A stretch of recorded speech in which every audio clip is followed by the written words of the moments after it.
When it comes to optimizing body composition in your career in the space and as a trainer, what do you think are the biggest mistakes people make?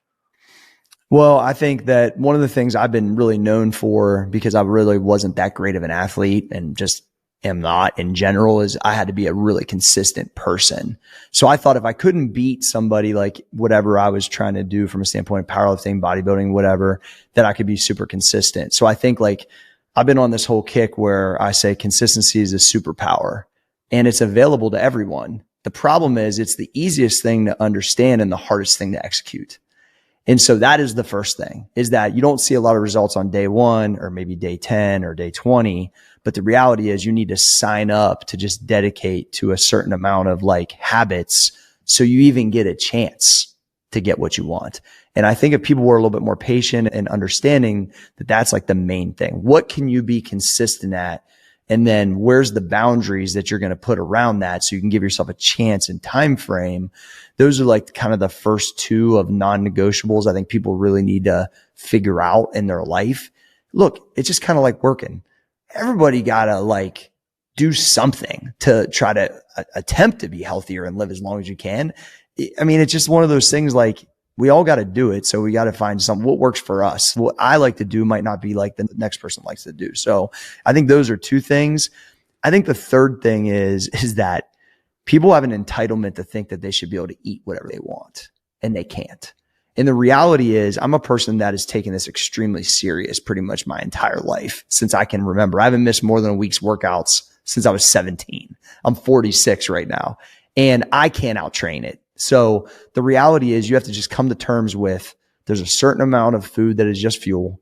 And then you can be a degenerate for a percentage of the time, which I am too, just like the next person. I like drinking beer, bourbon, eating tacos, like whatever. But the reality is I can't think that I'm entitled enough that I can do that all the time and still look at an elite level. It just doesn't work that way. So I think once you get past those few things, you can really get some results. And I know you've been on the cover of magazines a bunch and you've just dialed in with your body fat and being lean. But, for the average person that just wants to lose some body fat and reduce their body fat percentage and go from like 30% to 10% or from 40% to 20%. I'm guessing they don't need to be as black and white, but they also need to be consistent, right? I disagree. It is that black and white. And I think the sooner people get to that, now the percentage of severity could be different. So like mine, if it's at 100%, that person, I'm saying 90% of the time you got to eat what you should. And most people think this guy, but the reality is, what happens if you're like, well, I don't need all of what Cory got? I mean, I just shot for Men's Health like a couple months ago. So I'm like, this is my job. I try to tell my friends like, yo, you're an attorney. You do this. This is my job. I should be this way. But if you're 65% of that, you're going to get what you said, right? So I think that there's a level of what I teach and what I provide and I do. And then you have to decide, here's the tools that G's given me. Now, what's the percentage that I'm willing to do in that? And if you just play in these areas, you will get your version of that. So it is that black and white. And I think when people try to make it not that black and white, I think that's part of the problem, Doug. And I agree with you. Like it has to be black and white for whatever like goal you want to reach, right? You got to be like 100% dialed in. I guess I'm coming at it now from like the perspective of how do you get somebody to be consistent with some of these healthy habits that they haven't been doing for years? Like how can somebody start to develop some consistency with these things they need to change? Small attainable wins. So like you see me like doing, 400, 800 meters of lunges. That's like my main conditioning, but can we walk for 15 minutes every day for 100 days? Set a goal that cause this is what I love about streaks. I'm huge on streaks. Streaks create momentum and you become accountable to yourself because you don't want to let yourself down. What happens is when you create a streak, let's say I'm going to walk a mile a day and listen to a podcast, listen to an audiobook. It's a moving and learning type of model, right? I call it lunge and learn. I'm lunging at the track and I was listening to the podcast with you and Tom this morning while I was lunging and then some of the ET and whatever. So I'm out there doing that. And the reality is day 26 happens and you're getting off a flight late at 11 o'clock and you have to make a decision. Am I going to get it in still? Or am I just going to say, I'm done with my streak? And what happens is, and I've seen this through my community for years, people will do what they're supposed to do because they don't want to let themselves down. Now, if you have no accountability, you have no streak, it's easier to say, I'm good, but that I'm good ain't getting it done. And I think that I need to kind of carry the flag on what's your expectation of yourself. It's not an outward thing. It's an inward thing. What do you really want? You're training not for right now. You're training for what you can do a year from now, 2 years from now, 3 years from now. You think you can ski now, and if you do no training, you're still going to be able to ski from 40 to 50. Well, I got news for you. You might not be able to because you're going to lose muscle. You're going to lose dexterity. You're going to lose balance. Like it's going to happen unless you continue to work on it. And so I always thought I'm not training for right now. I'm really training for the guy that's now 46 that can still hoop with his kids out here in the warehouse and still have fun and be able to take part in my kids' lives differently because I've taken care of myself. Yeah, I love what you said there about the streak, and also like when somebody's getting back like late from a flight, it's like that helps them stay consistent, motivated. I've said for years that, sometimes in life you got to play hurt, and not like you tear your ACL and you go out and you squat. I mean, like sometimes like you're not going to feel your best. You're not going to sleep your best. In fact, like I think most of the time, people aren't always at 100%, right? They're somewhere in between, like always banged up, Doug. I know. Well, it's like I got like maybe an hour of sleep the other night, and it's all right. Could have easily been like, yeah, I'm just going to cancel work today and just lay in bed. But it's, you got to still show up, right? And I think that's the message, right? Is you have to, even if you're not feeling you're like 100%, you still have to like give it your best that day and just show up for yourself. Listen, I grew up in a single parent household. My mom worked multiple jobs. Do you think she could really just cancel work the next day? You know what I'm saying? I think about real people's problems that they're in survival. I grew up in survival. That's what it felt like to me. And so I think that I operate that way, maybe kind of not knowing that that's just what was shown to me because we were just trying to survive to pay the bills. And so I still operate that way. Like I left here at 9:30 the other night. I have to be here by 3:30 or 4 a.m. to train. That's just my non-negotiable. And so I didn't think for 1 second I wasn't coming. Arnold even would tell me like, him and Patrick, his son, they would travel or whatever. And he'd knock on the door, getting Patrick up at 5, want to go on a bike ride, want to move. Like he's a machine. He just has those non-negotiables of getting up early and training. Mine was the same way, and it has been for 15 years. I just don't evaluate whether I'm going to go or not. I just go no matter what and give whatever I got that day. And that has lent me to build a lot of really cool things. I mean, I love the idea of the back against your wall mindset, and where somebody's used to having their back against their wall for a good bit of their life. And then because of that, when things get tough, it's just like by default, they know they have to keep going and keep pushing. There is no option to quit or give up on themselves. And I'm wondering, like, is there a switch somebody could turn on with it? And I don't know the answer to this. I'd love to hear your thoughts because, I look at myself growing up. I was like, very lazy when it came to my career and work ethic. I had 21 jobs by the time I was 21. When things got tough, I would just quit or I would get fired. So there was no, show up mentality for myself back then. But then when I got out of jail and went through that switch kind of turned for me. And I was like, oh, I need to survive. And there's no giving up on myself. And there was never a time where I was like, oh, I'm just going to flip the switch in my brain and I'm going to stop, being a wuss. I'm going to stop giving up on myself. I'm just going to keep pushing. So do you think people are born with that go mentality, or do you think that, like, how can somebody begin to develop that? Because I think at the end of the day, people want that. People want to be consistent. They want to stop letting themselves down. They want to stop letting their families down, but their mind is just conditioned to do the opposite. I think that's maybe one of my biggest purposes, dude, is I can be that guy for a lot of people because I was able to kind of figure it out. What I did was I used the painful parts of my life as fuel, meaning I knew that most people around me that I grew up did not like their job. I'm a 4th generation coal miner. So it's like everybody that I was around had worked in the mines 20, 30 years. And if they didn't, they got out and then had another labor job. My mom was a waitress. She didn't like there's a background of just no one really was enjoying what they were doing. One. Then number 2, my dad had a real bad gambling problem. And then on top of them, so money was like always an issue. I'm growing up thinking, aren't we tired of this? And I honestly, which is another reason why I liked Arnold so much, I used to have these like wild thoughts, bro, starting about 14, 15, like this ain't me. Like, I ain't meant for this. Like, I felt like I was born in the wrong spot, right spot from a standpoint of like the people that raised me, that was, like quality and, encouraging. But the reality is it didn't feel like me. I started telling myself like, I'm meant to do big things. I want to do something I love. And once I got that coal mining job, I only had about 6 months underground, but I learned real work, bro. Like real work, 90-hour work weeks, not every 2 weeks. Like my best paycheck was 93 hours in a week, shoveling on my knees, the back rubbing the ceiling, 16-hour days, very pinpointed on just saving money to get out to try to do something that I love. And so when I understood this is how I learned to work, this is what I can apply to something I love. And then when that first person gave me $20 as a personal trainer, because I know you were a trainer too, I was like, ooh, I was making 14 as a coal miner, $21 overtime. Now I was getting 40, 50 hours of overtime. So I was making some bank. But the reality is when Irene gave me $20, I was like, ooh, now it's just a numbers game.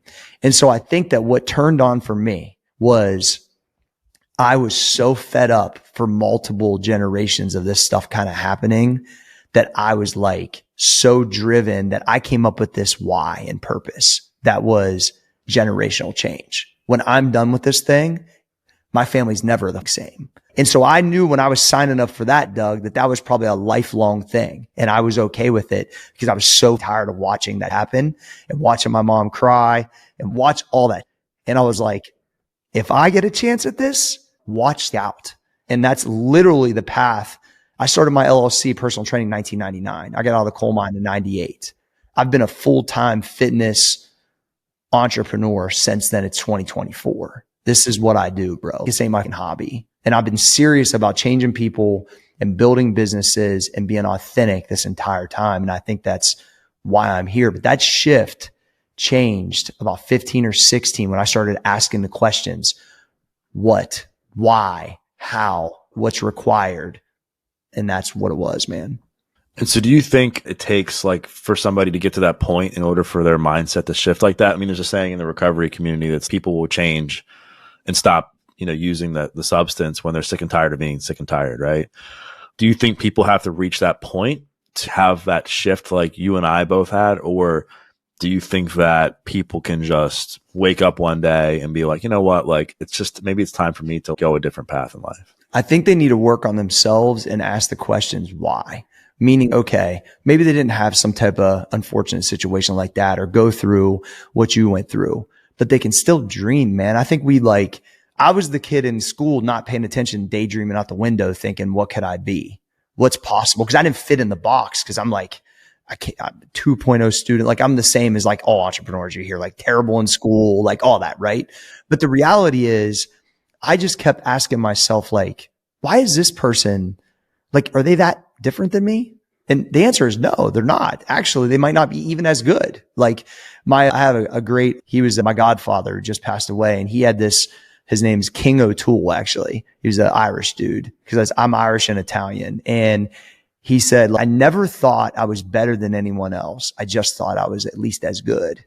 And that was like the way that he kind of carried himself. And I thought that was really cool. And I think I had those same thoughts. I know how to work. I'm thinking something's possible. So I think people need to work on themselves and go, what would this perfect day look like if I could do it? I asked this question to myself, how do I want to operate? Where do I want to live? Where do I want to go to work at? What do I want to create? What do I want to pursue? Who do I want to impact? Like I've created essentially my own world with an amazing group of people that I work with and a lot of support from my community over the years. It's shifted over time, but I'm always daydreaming that stuff, man. And I think people need to know like it's possible, but you have to be thinking about it and want it. And I think some people they're going the path. They think that's the card they're dealt. And that's not true, honestly. Speaking of transforming and daydreaming and people giving themselves a life they actually want. I mean, I think fitness is like one of the greatest, not the greatest vehicles for overall personal transformation because of what it does for you. Obviously, not just physically, but mentally and emotionally as well. Like we talked about, shifting the mindset and the habits and why that, essentially has to kind of come first if somebody's in this for the long run. But I guess breaking that down a little bit, what are some of the principles, from a nutrition standpoint that you find to be really beneficial for the person who's looking to get shredded and lose a bunch of body fat? Yeah, I think that there's certain guidelines on a couple things I want to touch on. I think the first thing is you have to schedule the time to even get the first part together to attempt to be consistent. And I don't say like you get up at 7, all of a sudden get up like I do at 3:20 or whatever. Don't do that. That's a recipe for disaster. But get up 20 minutes earlier and just walk. Back to the first thing we talked about. Can I drink a half gallon of water and can I walk 15 minutes a day for 30 days? Like, let's not even talk about lifting weights or anything yet. Like, figure out a baseline so you can try to feel a little bit better. Most people are dehydrated and don't move. 2 things right. Shout out to one of my friends, Jake Emery. He's in the pipeline and like blue collar world. And he's really, he has about 100 guys that work for him. And that's what he's saying. Hydrate and move. Let's do that first. So I think people jump to all these crazy things they got to do. Okay. And then really from a standpoint of like food, I try to like categorize it like this. Monday through Friday, we want to feel good, be productive, and we want to feel good all the time, but let's talk Monday through Friday. We want to make sure we have energy for our work, for our kids, for our purpose, our pursuit, whatever that is. We need to get rid of the bread, get rid of the potatoes. Now, I grew up, like I said, Italian and Irish. I love all of that stuff. But the reality is, like, I'm eating pizza and grabbing a couple beers on Tuesday night. How motivated am I for Wednesday? My joints are killing me because I'm inflamed.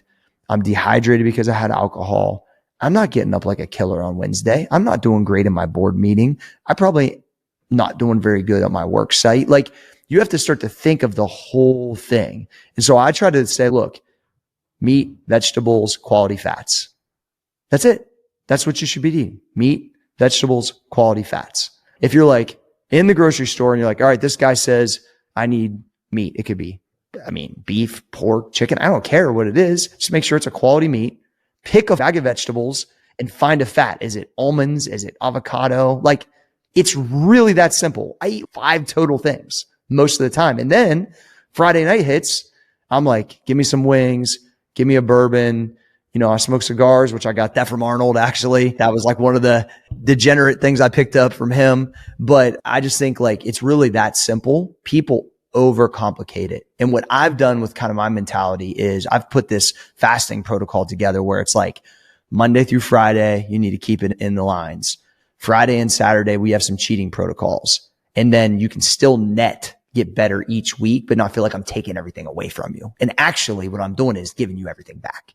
Like, how can people start to slowly make that like transition? Because I think, a lot of times people that are already like dialed in with nutrition, they're already kind of dialed in, but I guess I'm trying to, focusing on the person that is eating a lot of like ultra processed foods or eating unhealthy. Like you said, like you would never ask somebody to get up at 3:30 in the morning if they've been getting up at 9. How do we avoid doing that when it comes to nutrition? You just pick, once again, small wins, 1 or 2 things that change, and just see how you feel. So here's one of the things I've kind of really talked about is I don't think people realize how good they can feel, Doug. I think their baseline is inflamed, their insulin's going up and down, so their energy is going up and down. I think they don't realize how bad they actually feel. And so when you change a few of these things, you're like, I'm not going to eat bread Monday through Friday. I'm going to walk and drink more water. You are going to feel better. And then you start to get addicted to that feeling. So what I want people is to get a chance to try some of this stuff, to say, all right, this guy sounds like a maniac. You know what? For the next couple of days for lunch and dinner, I'm just going to eat a meat that's not breaded. I'm going to eat some vegetables. I don't even care if you eat corn and carrots, which is on most bodybuilding diets. They say don't eat that. I don't care. It's better than what you were eating. Eat some vegetables and eat a handful of almonds. Eat that for lunch and dinner and see how you feel. It's undeniable. You're going to feel better because you're giving yourself actual food that's quality. And so I really try to start people on, can I just incrementally get them to create some momentum in both of these worlds? And then I can teach them a whole way to operate, man, that'll make them like an absolute killer. I'm telling you. And that takes time. But incrementally, as you get these small wins, you start to want more information. You want to try more things. And I have a client that just dropped like 35 pounds in the last few months. And he went more along this a little bit slower process on how I've got him with his food and with his training. And dude, with the things I'm hearing this guy say, like he sounds like a whole different guy. He believes than what he's building, he can build. He believes that he can look at, like, you got to create some momentum. That's why streaks, momentum, consistency.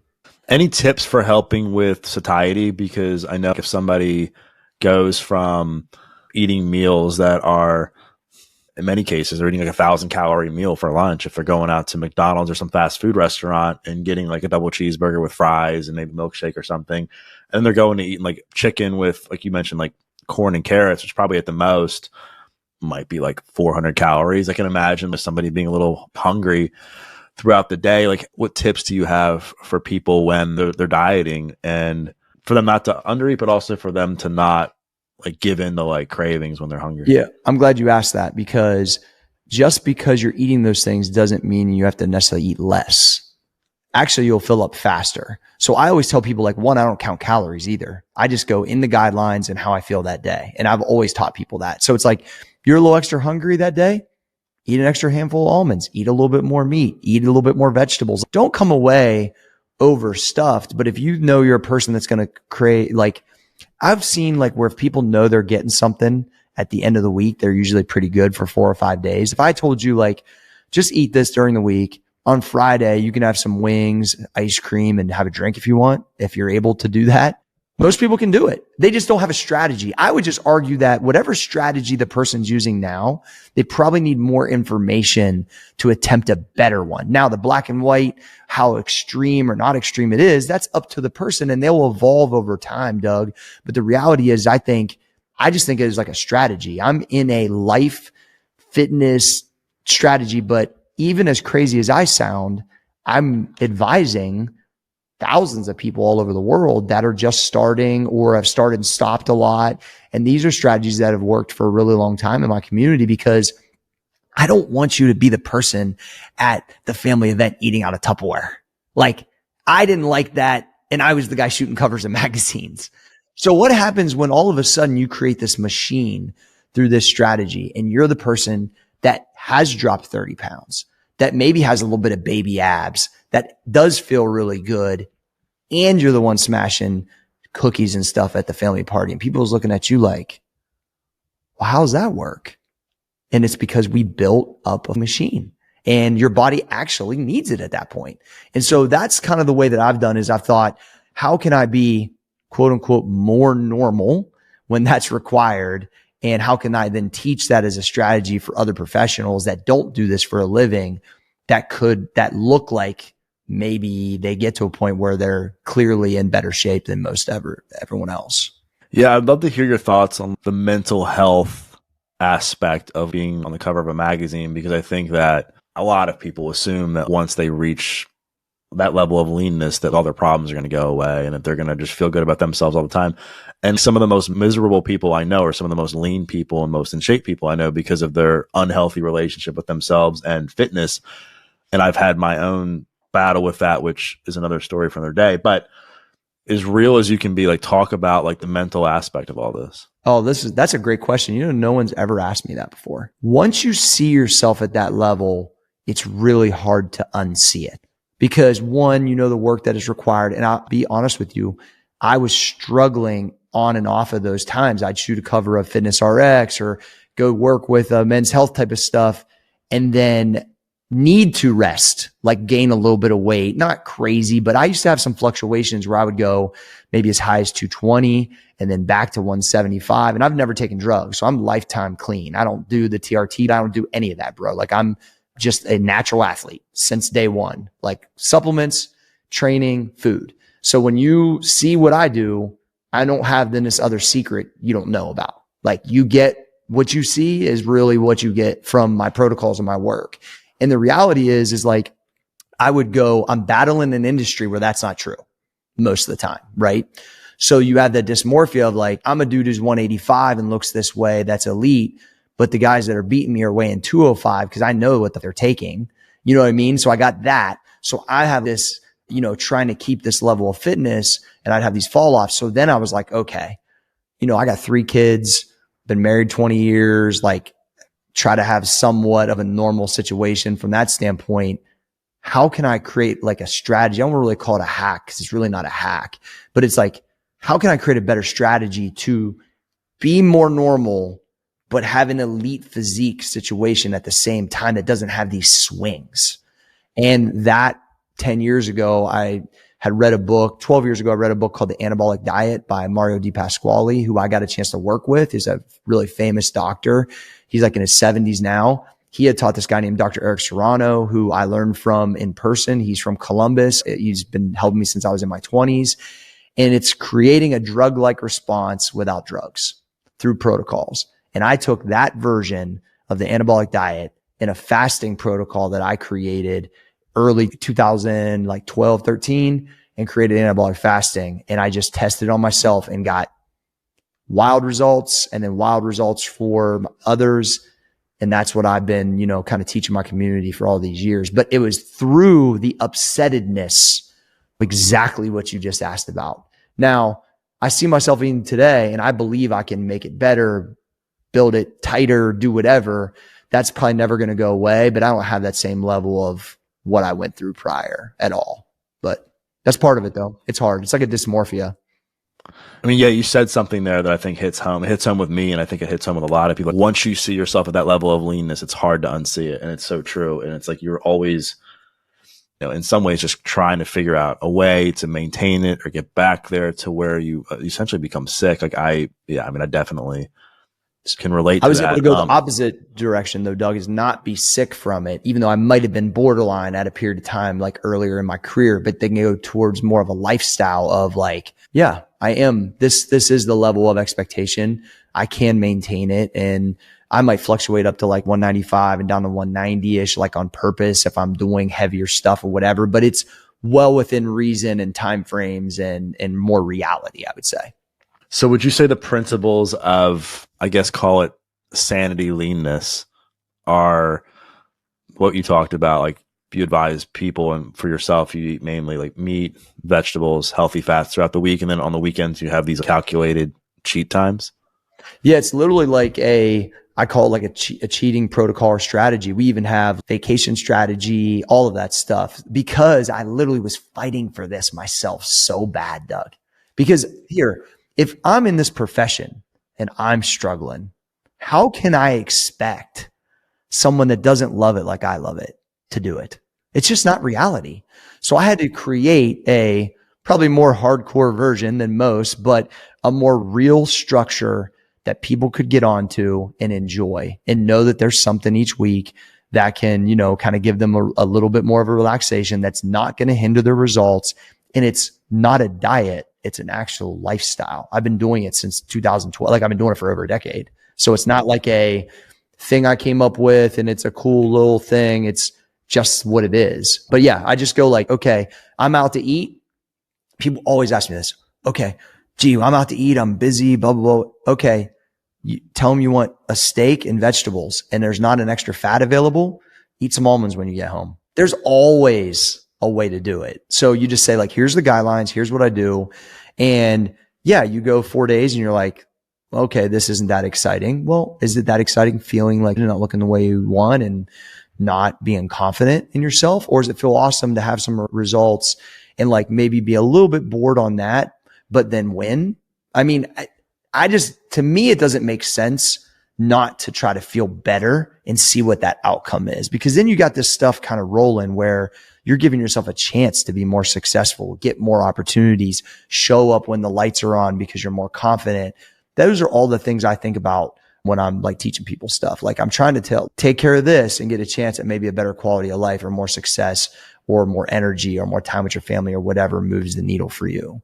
So when it comes to these cheating protocols on the weekends, I think sometimes the weekends can make or break people, especially when they're on a diet throughout the week, and then they go and, essentially binge Friday night, Saturday, Sunday, and then they're like back to square one on Monday, or maybe even like further down the hole. What does that look like for, the average person? Like, how can somebody effectively go off their diet a little bit? So what we figured out, and this is going to sound funny, but I advise sugars over breads, cheats. And here's the reason why. Somebody does really good during the week and they go and eat pizza. Well, first off, pizza has every food group in it, tons of sodium and bread. You're going to jam even more water into the muscle, into the body than you had even previously, right? So it fluctuates it too crazy. And most people mentally don't understand what's happening, so they can't really handle that. But for some reason, and I'm not a scientist, I'm about the best bro science guy you got because I just been doing it for so long and at a high level, right? So the reality is I would get to Friday. This is all by self application and testing it, right? I would get to Friday and eat a whole bag of jalapeno chips and maybe do something else. And the next day ain't so good. I go eat a Blizzard from DQ and maybe have a few cookies and a beer or a bourbon, no change. And I'm like, okay. So then I was like, all right, let me test chicken wings. Let me test this. Let me test brownies. Like I've literally tested like everything. And I got to the point where my metabolism was so fast, even in my late 30s, early 40s, that I needed to cheat on Wednesdays and cheat Friday, Saturday to maintain. And I was still like abs, sub 10%, all that. So it's like I'm teaching people how to build a machine to where then it's, okay, I get the Friday night. Let me eat a quality dinner. Maybe I have sweet potato fries instead of a sweet potato because I'm out, but no bun on the burger. And then I go get a Sunday and I had a bourbon it. No big deal. Maybe Tuesday, maybe Saturday, I have wings while I watch football and whatever. No big deal. It's got a little breading on it, but it's like you start to find, once again, I think a lot of these things I'm talking about, what moves the needle for you? What will get you through the week? I don't know if people are asking themselves enough of these questions. I know that if I have earned it through the week and I get X, I'm good. And yeah, will people binge every now and again? Of course they will. But if they stay in the protocol, they go back and go, by Wednesday, I'm back to normal. Let me try something different this week. So I need people to like add and subtract things, become their own science project. And that's really kind of how it looks. This episode is brought to you by MitoLux. Let's face it, the importance of getting adequate sunlight has become quite popular lately, mainly for optimizing things like your circadian rhythm and vitamin D levels. With the rise of technology, people are spending way too much time indoors with artificial light. And when you're spending so much time indoors, it's much harder to get adequate amounts of vitamin D. Vitamin D deficiency can cause a variety of health issues, including depression and bone and muscle weakness. Many people have a hard time taking supplements, and if you are one of those people, then I highly recommend checking out MitoLux's sun lamp. Using it for just 5 minutes per day can help you give the benefits of natural sunlight. The lamp has UVB, red light, and infrared lights to make sure you cover all your bases. MitoLux has created a special code for my listeners, and if you use the code Doug at checkout, you get 10% off. So go to www.mitolux.com and use the code Doug at checkout for 10% off. Now back to the show.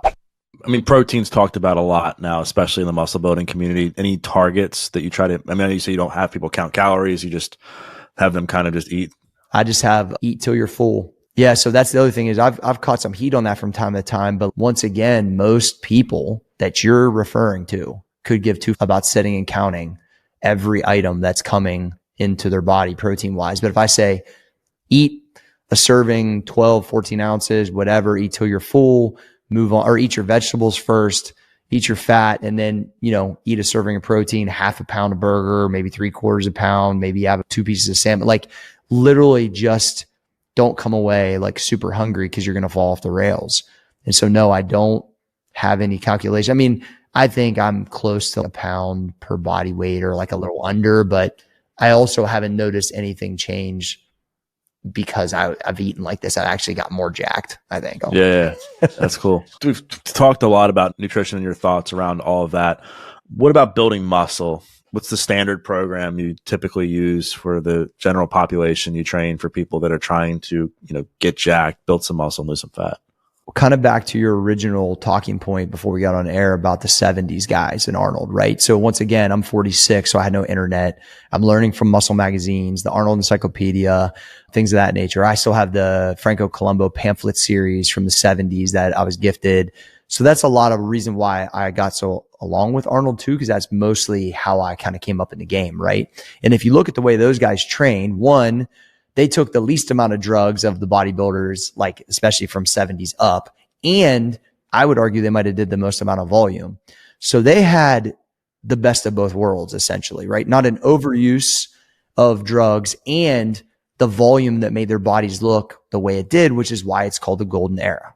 Just that plain and simple, right? There's that right combo of work ethic and they're fighting for it, all those things. Well, because I learned that way, that's the way I trained early for a really long time. Volume, no powerlifting, just volume, tons of sets. I started wondering why I wasn't able to recover all the way. And then when I started to understand what was really going on, that changed some things. But the reality is I've always had that baseline. And so to me, those guys were really strong too. The volume that they did when they needed 1 reps, they were there. And so what I started doing was all golden era stuff.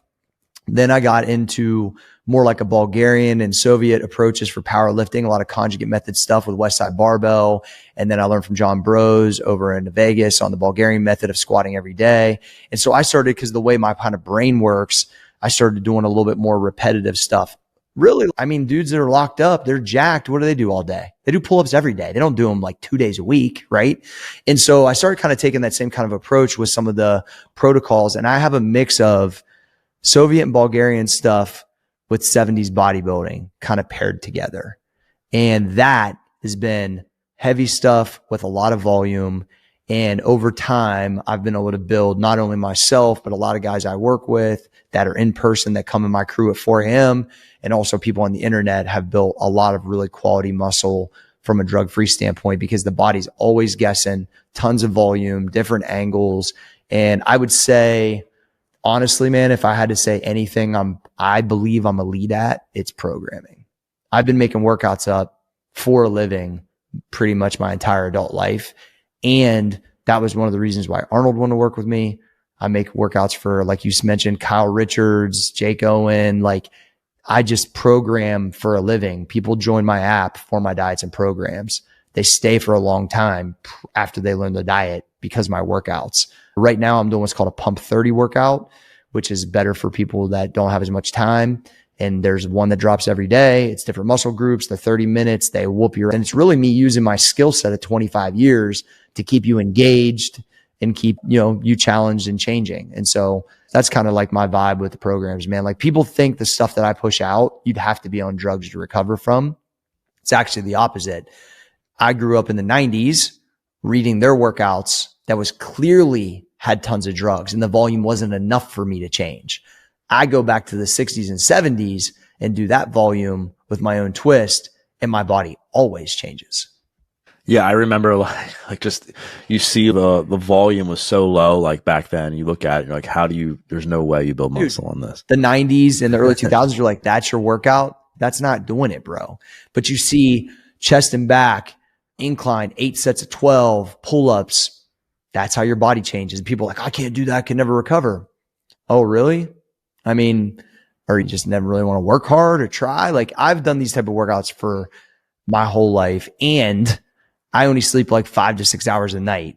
And so it's like my recovery, and I'm not that great of an athlete. I'm not a dude that walks around with 800 testosterone, bro. Mine's been like 450 for 20 years. Like, every time I've ever got it tested is about the same. So it's not like I was some like gifted D1 stud that was like, oh, I'll find my way to some abs. I had to build my entire body and figure all this stuff out, which is why I believe I'm one of the best people to teach it, because I had to do it myself.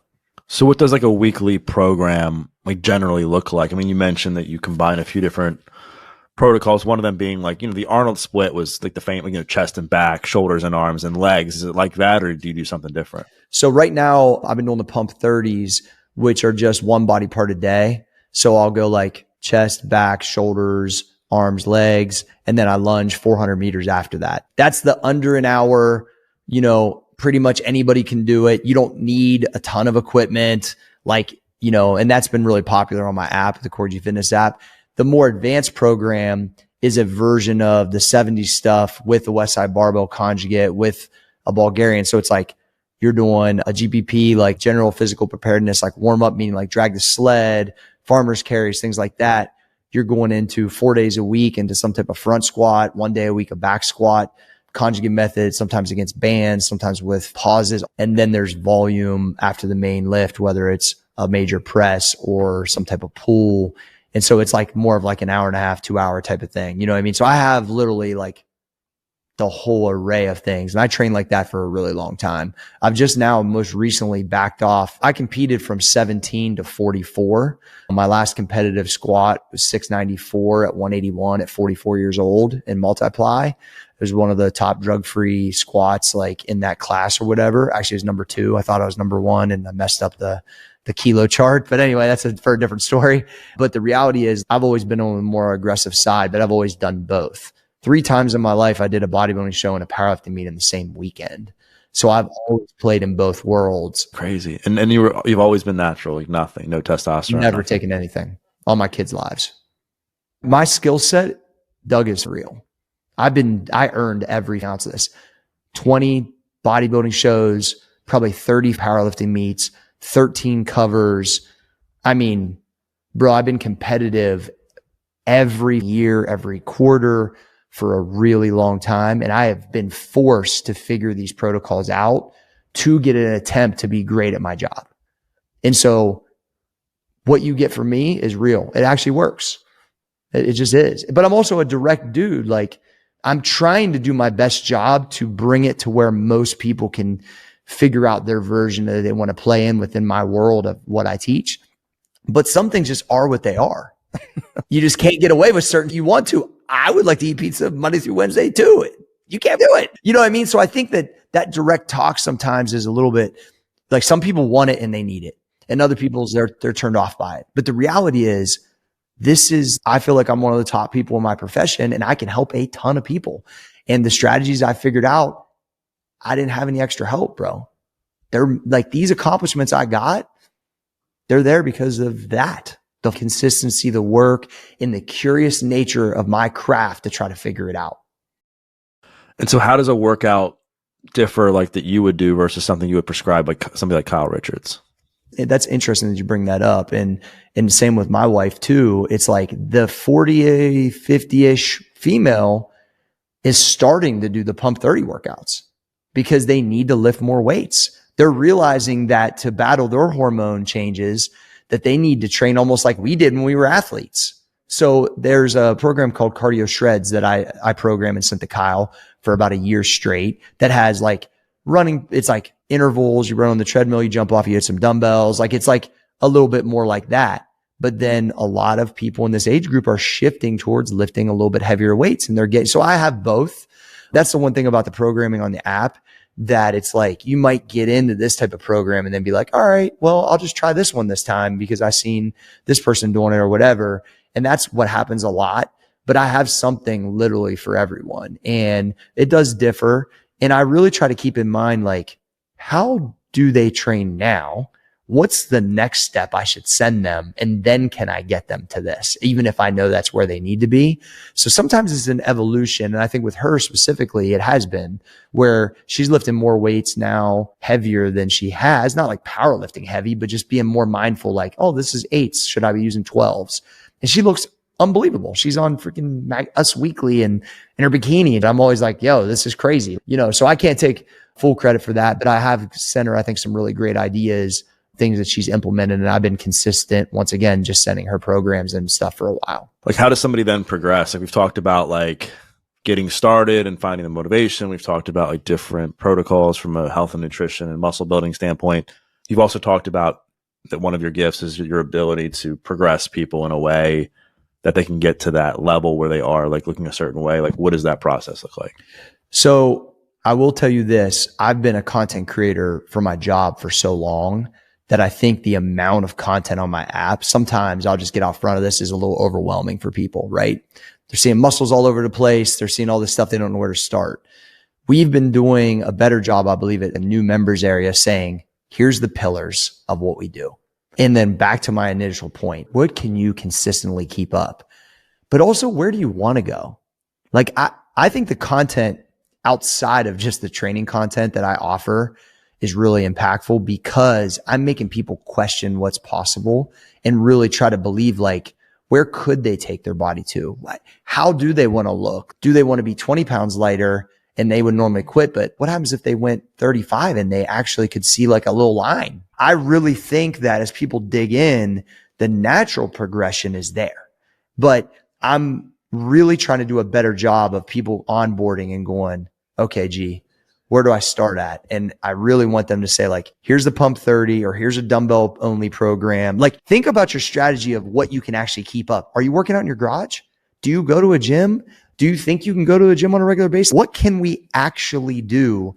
And then if I can get you addicted to feeling good and really going all in, even if you go off and on a couple times, and I have a social component, people can ask questions. I have like my own Twitter inside the app called G Social. The other members are helping them and they're asking me questions, and like lean on the support. The community is a huge part of the pillar. You need to know and have like-minded people around you that are also trying to get better. And that's what I'm super proud of, that it's taken me a long time to build, but you know, they can lean on because they don't know the answer, but someone else does. Half the time, I don't even get to the questions in time.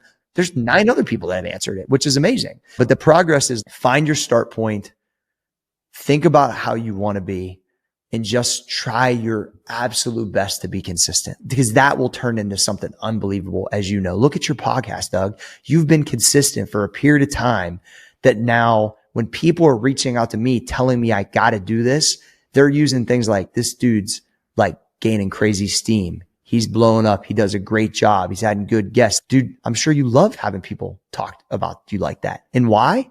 It's because it's consistent. And they know you're going to be here next week. And they know you're going to be here the week after that. And people need to lean into that to their best ability. But make sure it's not some wild thing. It's just something small that they think they can actually do first. Then as far as like maintaining the progress and maintaining like a certain level of leanness, you know, we talked about, you know, your battle with it and some of the shifts you've made. Anything else you'd like to add to that for somebody to be able to stay where they want? For sure. And I think mine, and I guess it's all relative, but mine were extreme, but also that could be extreme for someone else too, right? I think that how you got there and how you feel, you have to do a really good job to not forget that. I even had advised this from time to time, and I've seen this on myself. I'll watch a video and be like, where's that guy at? Not just the way I look, the way I sound, the confidence that I'm like. And I even say, when you're in your best, do a video talking to your damn self that will then take you. You don't got to show anybody, that you can then watch when you need it. Hey, this is how I feel. This is what I've been doing. Like, I think that the protocol and the boundaries, when they get wiggly, it is not a lifestyle. You are slipping back. And if I can provide some like bumpers at the bowling alley for people to stay in between as they're kind of running into them, so they can keep that level when they get there and remind them on a regular basis. I believe my job is to keep pursuing what I'm trying to push to motivate the others to try to stay in their lane. I just started a new lunge streak, and there's all kinds of people coming back, starting them again. I know that what my role is as this person with this craft in the community. And so like, you just have to find a way to stay in the lifestyle and, you know, and really like just not slip back. But people do all the time. And sometimes it's just like sobriety. Sometimes it takes 3, 4, 5 times and then they get it. I've had people we have an I Want Abs contest. It's a transformation contest where I give a car and a Rolex away and stuff every year. And I've had people, it took their 4th try. And then their 4th try, they've never looked the same.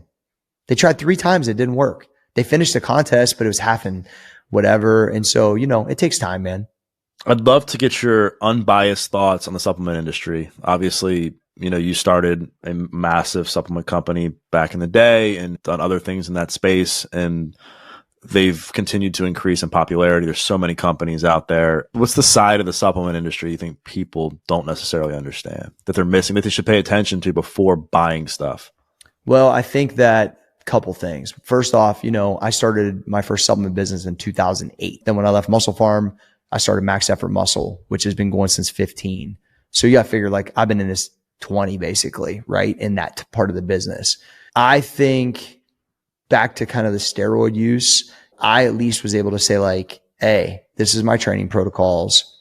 This is the supplements I'm actually taking, because I am requiring more out of my body than just some normal person walking down the street. This is the actual protocol that I've recovered from, trained for this show, for this meet, and just to be a more elite dude out here physically. And I needed these things because I'm not taking these things I'm not telling you about. That's number one. A lot of times that is not true, meaning like there's all this going on they're not telling you. Number two, there's certain amount of products that I have just used for a really long time. And I'm an application-based company owner, not a crazy science guy. I'm like, know the basic science, but I know the actual application and I know the actual results, not just on me, but on thousands of people.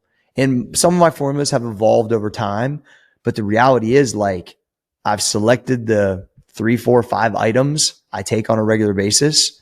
I know what I get for that. And I think everybody that is requiring more out of their body, and Arnold used to say it best. It's not, you can't just be like, take a supplement and be a champion. It's a food supplement. It's on top of. So if I'm training and I'm doing this, I tell people like about fat burners, like just don't take a fat burner, not train and think you're going to have abs. But guess what? When I'm in it and I'm training and I'm not cheating and I'm lifting and I'm conditioning and I'm taking a fat burner, I got more energy, more clarity. Like I'm a little drier. Like it does contribute because you are working. A lot of my stuff has been the same since I started. I've just maybe reworked some flavors or whatever. But the reality is like I make quality stuff that I know will actually help natural athletes get better, recover, and have better performance. And that's it. And that is not the case. People are just making stuff to make money, bro. And they're also not telling you all these other hidden secrets. And so there's a sad part of the industry. It's like that. I, however, don't believe that to be true for a group of companies that are out there that are like that and that aren't like that. There are some good guys out here. And I learned originally from Bill Phillips, the EAS days, and Bill's Body for Life, and then, learned from other really great people kind of within the industry that did it for the right reasons. And they're business people. They want to make money, but they're answering a need that people can actually like get better by utilizing the supplements. Well, Cory, this has been awesome. I really love your insights that you shared and like your just directness about what it takes to actually get into shape and why people should really strongly consider that and to stop making excuses for why they don't have the life they want. If people want to learn more about like the content and the workouts, etc., where do they do that? Yeah, man, CoryGFitness.com or just on the App Store, Cory G Fitness, and then our supplement company's Max Effort Muscle. I want to share one thing about that's been really cool. I think you'll dig, Doug, is that, about a half a year ago, we came up with a concept that we wanted to do results lifestyle. That's 2 things I teach. I get you results and I'm teaching you a lifestyle. But the last thing was experience and community that we needed to up our game on, especially coming out of pandemic and people getting back out to stuff. And so now as a subscriber to the supplements, which $100 a month, you can come to in-person events. And so we've hosted 2 in-person events and people came from all over the place. And it was, Doug, unbelievable. Some of these people I've known from the internet for 10 years, but never met in person. They came and trained at the gym and did sauna and ice and played basketball at the facility. And the last one, we went to Muscle Island. They came and trained from 9 to 12 and then went out to the island and we had, music and food and camaraderie and cigars. And it was unbelievable. And so I truly believe that I'm providing an ability not only to get results in a lifestyle, but a true like-minded community at a level that I don't believe anyone else is. And I'm super proud about that because a lot of these are just visions and ideas that I've come up with and with my team that we've put together. And we're super proud of it, man. So we are very different and I'm very different. And if you come over to Cory G Fitness, you're going to change for sure. You're either going to hate me or you're going to love me. Maybe a little bit of both, but that's okay. That's awesome, man. And once again, thank you so much for coming on the podcast. Love chatting with you and looking forward to my audience hearing this conversation. Yeah. Thank you, Doug. I appreciate the opportunity. Thank you so much for watching. If you like this video, I really think you're going to like this video as well. I'll see you there.